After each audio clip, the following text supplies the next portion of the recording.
Story 1.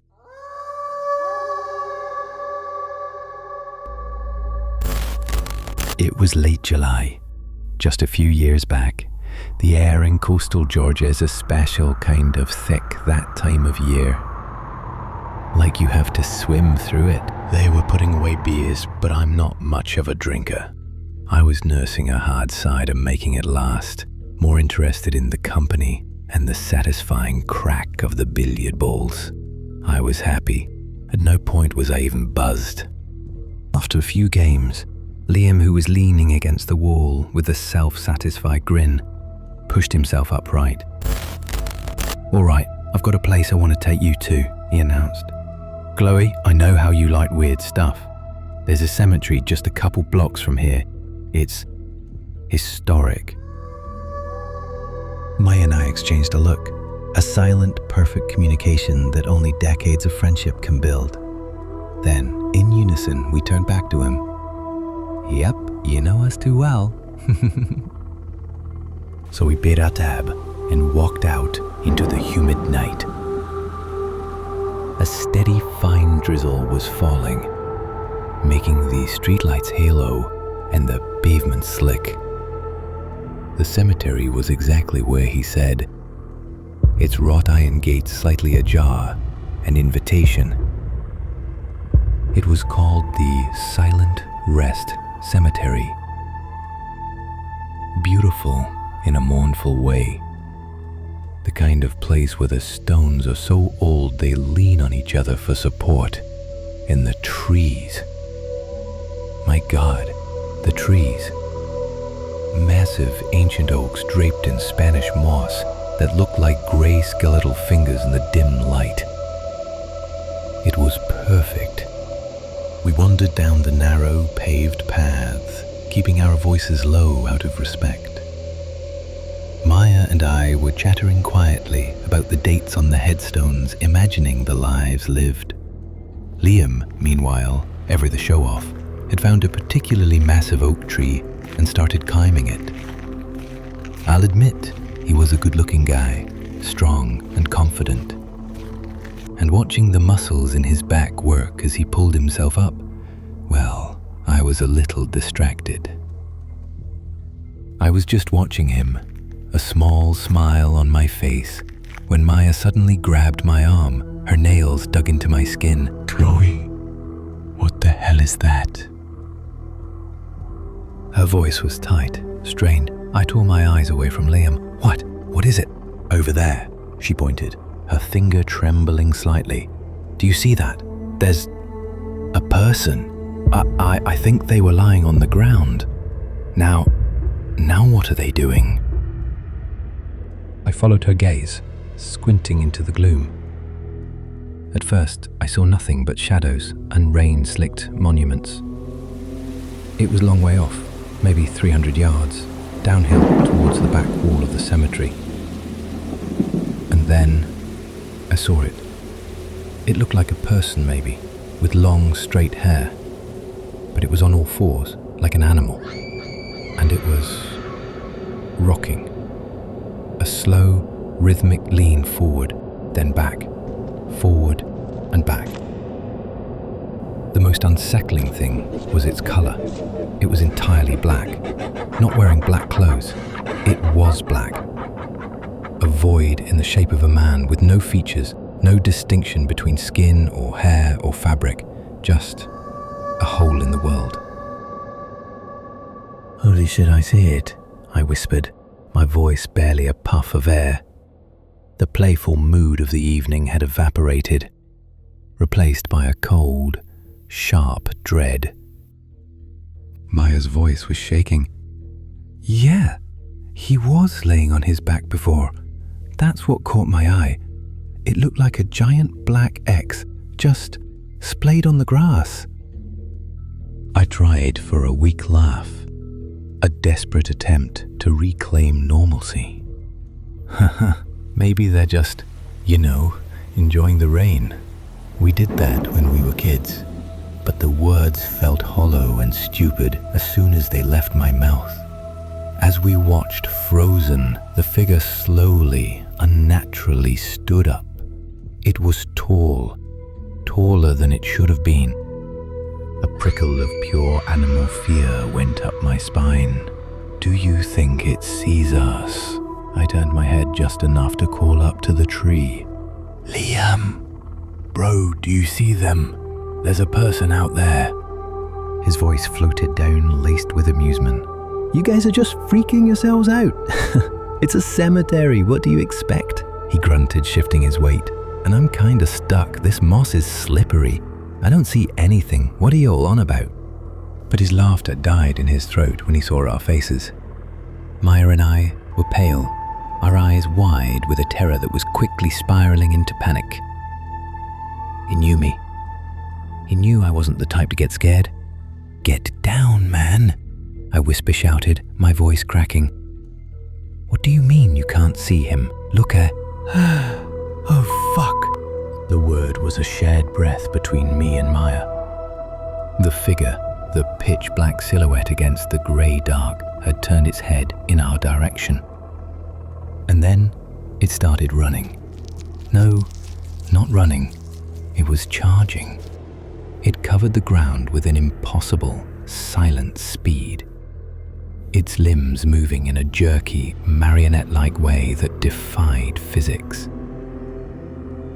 It's running towards us, Maya screamed. Get out of the tree! There was no more discussion, no more doubt. Primal instinct took over. We collectively said, fuck this, and we ran. I didn't look back, I just grabbed Maya's hand and sprinted towards the gates. In the back of my mind, I thought, Liam's a big dude with his own car, he'll be fine. We scrambled into my car, fumbling with the keys, my heart hammering against my ribs so hard I thought they'd break. A second later, the passenger door flew open and Liam threw himself inside, slamming it shut. He was breathing hard, his face a mask of confusion and fear. He never saw it. Or maybe he refused to let himself see it. I don't know which is worse. To this day, years later, Maya and I still talk about it, and every single time her eyes well up with tears, and she gets that same haunted look on her face.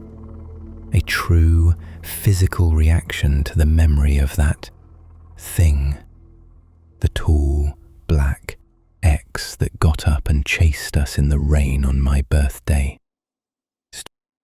Story 2. Alright, so my job has its perks. Mostly, it's quiet.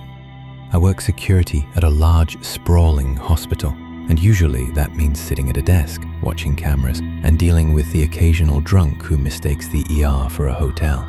But some nights are different. Last Tuesday, they were retiring the ambulance bay and the entire ER driveway. It meant all incoming ambulances had to be rerouted through the main entrance, upstairs. And guess who got posted at the main lobby desk to play traffic cop for the paramedics? Just me. Staffing's been a nightmare, so I was completely alone. Now, the main entrance lobby is an interesting spot. On one side, you have the hustle and bustle of the main hospital corridor. On the other side is a hallway that leads to the chapel. The chapel is old, built in the late 1800s. It's a relic of the original hospital, a Gothic stone building now fused to the modern medical center, like a strange, forgotten Siamese twin. It's been closed to the public for years. An earthquake a while back made the upper balcony unstable. Only a few of us have keys. Maintenance, some administrators, and security. At the end of that hallway are the old lower rooms of the chapel, where priests and, later, OB/GYN doctors used to have their on-call quarters. That place? That's a whole other level of creepy. So, there I am, trying to stay awake. It's 2:47 a.m. It's been dead silent for over an hour.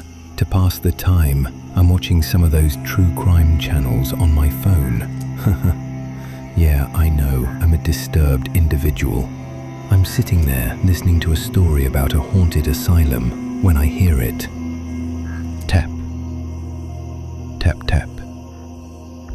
I paused the video. The sound was coming from the hallway, the one that leads to the chapel.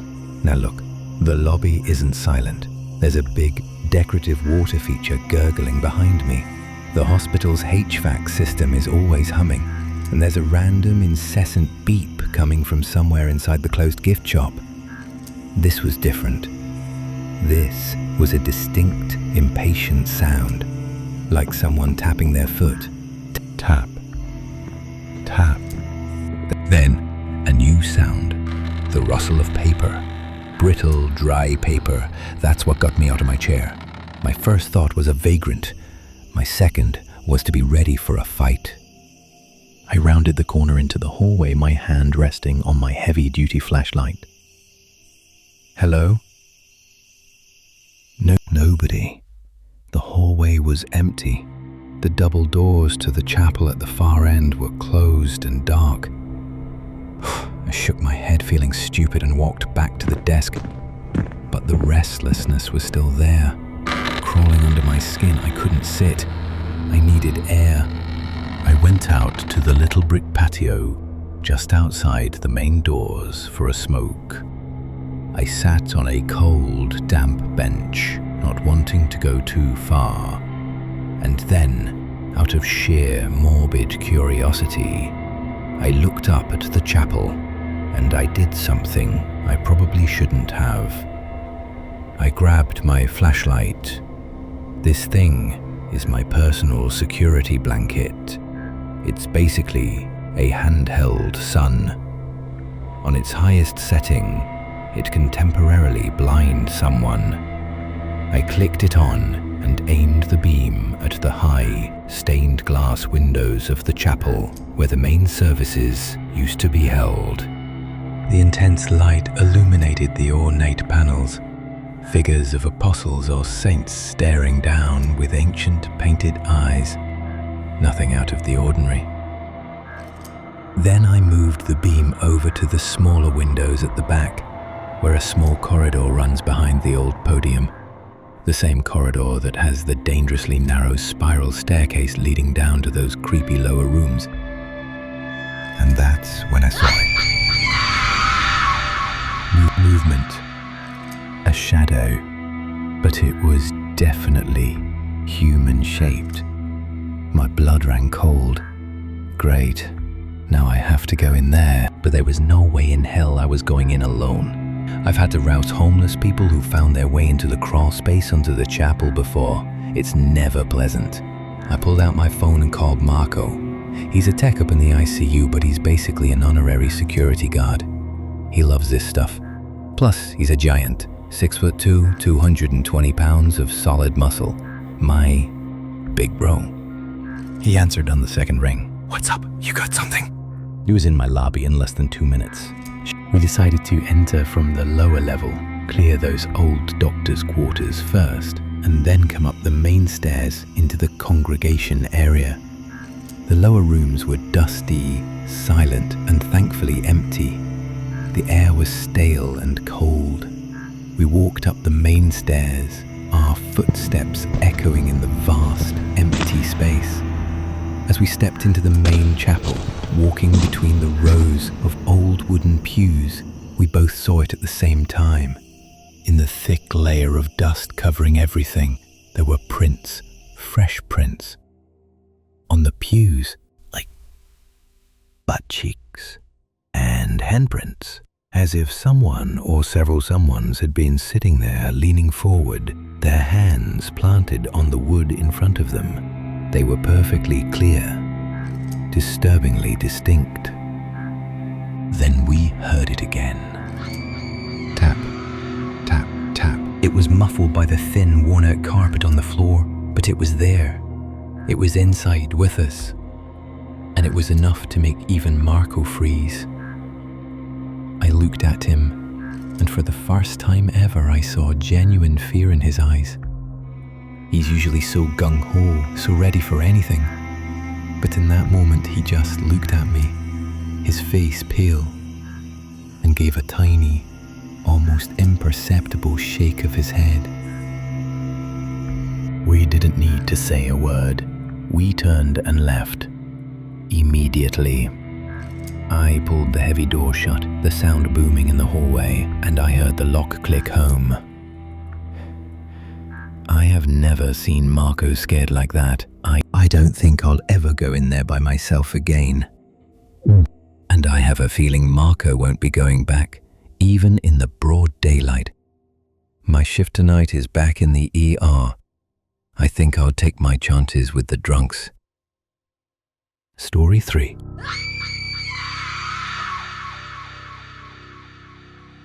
This happened to my mother, Sarah, long before I was born, back in the early 1980s.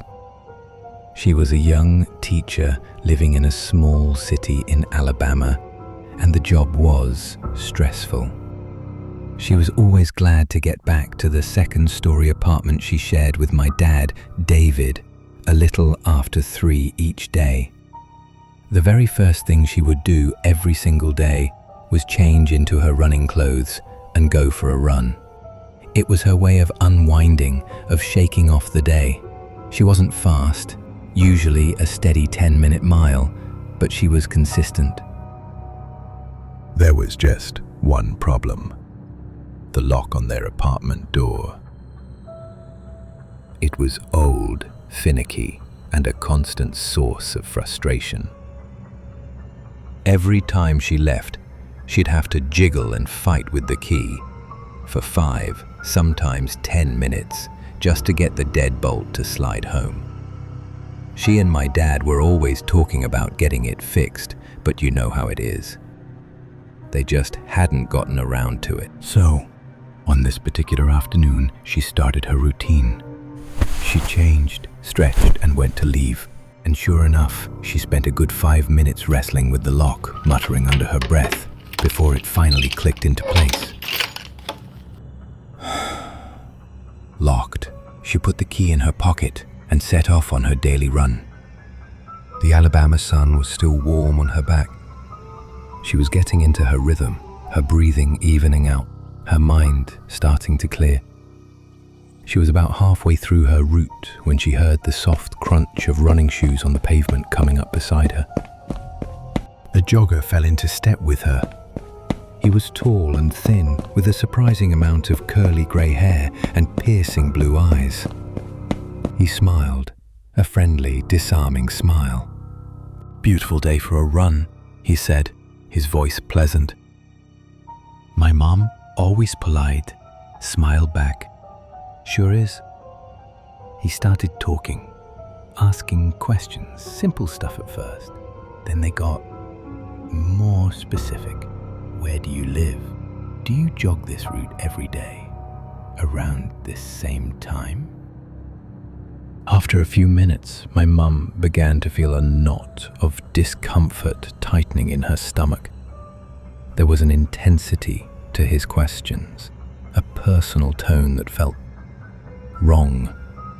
She started giving shorter answers, hoping he'd take the hint. He didn't. Finally, she saw her turn off, a street that would lead her back toward her apartment building. It was a little earlier than usual, but she didn't care. She needed this conversation to be over.